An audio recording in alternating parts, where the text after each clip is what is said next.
Hello guys, मैं हूं advocate Tushar Sharma. और जो मैं एआईबी पे वीडियो लेके आ रहा हूं, मेरी ये पहली वीडियो है।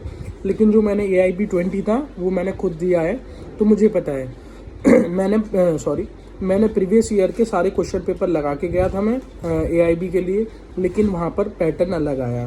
पैटर्न अलग आने का कारण ये रहा कि मुझे एआईबी मैंने क्वेश्चन पेपर देखते हुए, एआईबी टफ नहीं था लेकिन मैंने क्वेश्चन पेपर देखते हुए एआईबी को टफ मान लिया और मैं डिमोटिवेट हो गया पेपर में।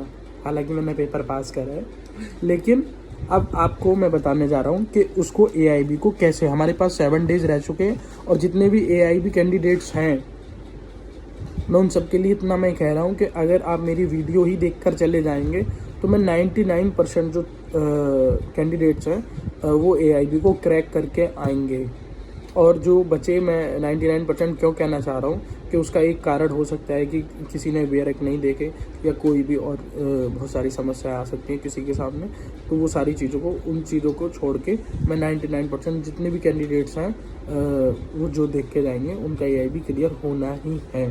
तो सबसे पहले जो हमारे पास हमारा हथियार रहेगा वो रहेंगे बेयर एक्ट को हम एआईबी, पहले मैं एआईबी का थोड़ा सा ओवरऑल इंट्रोडक्शन देना चाहता हूँ। क्या है AIB? All India bar council exam है जो कि हमें पूरे भारत में प्रैक्टिस करने की अनुमति देता है।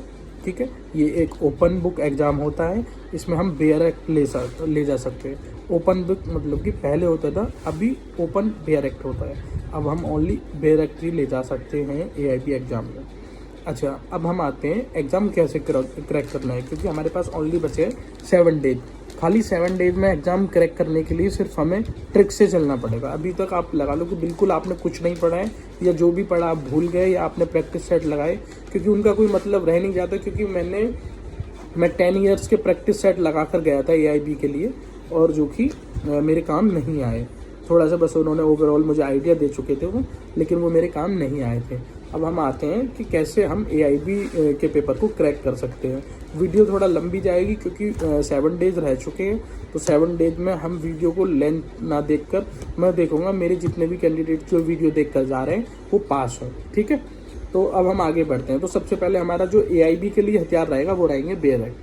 मैंने सिंगल्स के बेयर एक्ट लिए थे, डिफरेंट टाइप मार्केट में बेयर एक्ट आते हैं, लेकिन मैं इतना कहना चाहूँगा कि उसमें 25 समथिंग जितने भी सब्जेक्ट रहते हैं वो सारे बेयर एक्ट आप लेकर जाएं। क्योंकि जब मैं 20 के एग्ज़ाम में अपेयर हुआ था, तो जो मेरे जितने भी बेयर एक्ट थे वो सारे थे मेरे पास, लेकिन मेरे पास टैक्सेशन का बेयर एक्ट नहीं था, जिससे उसी से टैक्सेशन से आते नहीं थे ज़्यादा क्वेश्चन, लेकिन उसी से टैक्सेशन से ही 4 क्वेश्चन डायरेक्टली बने बेयर एक्ट से। और बेयर एक्ट में 4 क्वेश्चन आने के बाद में अगर मैं बाई चांस मान लो कि अगर मेरे कट ऑफ जो है वो हमारी नहीं बन पाती और मैं अगर रह जाता, तो मुझे मलाल रहता है कि मैं अगर टैक्सेशन का बेयर एक्ट ले जाता तो मेरा क्रॉस हो जाता। ठीक है, अब आते हैं हम बेयर एक्ट में। अब देखिए, जो इसमें सब्जेक्ट हैं वो सिंगल्स में जो बेयर एक्ट हैं तो उसमें वो दे रखे हैं उन्होंने, advocate act, arbitration consideration, CPC और CRPC, constitution of India, consumer protection act, environment law, family law, Indian contract act, Indian evidence act, IPC, information technological act, intellectual property law, motor vehicle act और right to fair compensation act, transparency in land और specific relief act, transfer of property act, administration limitation और BNS, BNSS, BSA.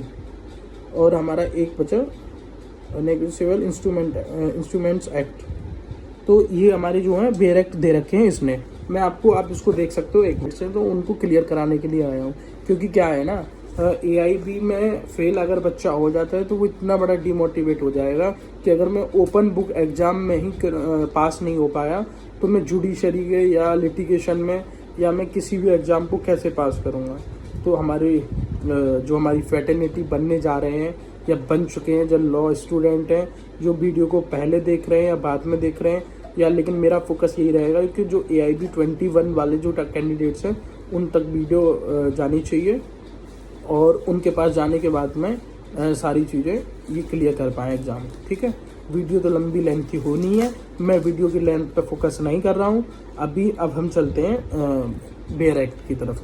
Bare act में क्या है, actually में क्या है कि बेयर एक्ट में जितने भी डायरेक्ट क्वेश्चन है, मैं आपको एक बार आपकी ना एक बार जो जितनी भी परेशानी है ना मन की, मैं उसे दूर करना चाहता हूँ। उसका कारण क्या है मैं आपको बताना जा रहा हूँ कि बेयर एक्ट में डायरेक्ट क्वेश्चन आते हैं, इनडायरेक्ट क्वेश्चन आते हैं, थ्योरी बेस्ड क्वेश्चन आ जाते हैं इसमें। और उसके बाद में आपको जो पनिशमेंट्स हैं, पनिशमेंट डायरेक्ट पनिशमेंट नहीं आती, उनको ऐसा आते हैं मर्डर है और सारी चीज़ें मर्डर है, और ये मर्डर में कितनी पनिशमेंट आनी है, क्या किसी में फ़ाइन आ सकता है, फ़ाइन को अगर हम उसको अर्ध कर दें, 1/3 कर दें और उसको सारी चीज़ें कर दें तो कितना हो जाएगा। अगर पनिशमेंट है अंडर सेक्शन BNS 103 में पनिशमेंट है, तो पनिशमेंट अगर हम इसकी 1/3 कर दें तो एक एक्यूज को कितनी पनिशमेंट दी जा सकती है। तो वो सारी चीज़ें वो ऐसे क्वेश्चंस पूछ के आएंगे। AIB 20 में तो ऐसे ही आए थे और मे बी 21 में भी ऐसे ही आएंगे, क्योंकि जो AIB है वो पैटर्न को टफ करता जा रहा है हर साल। 1918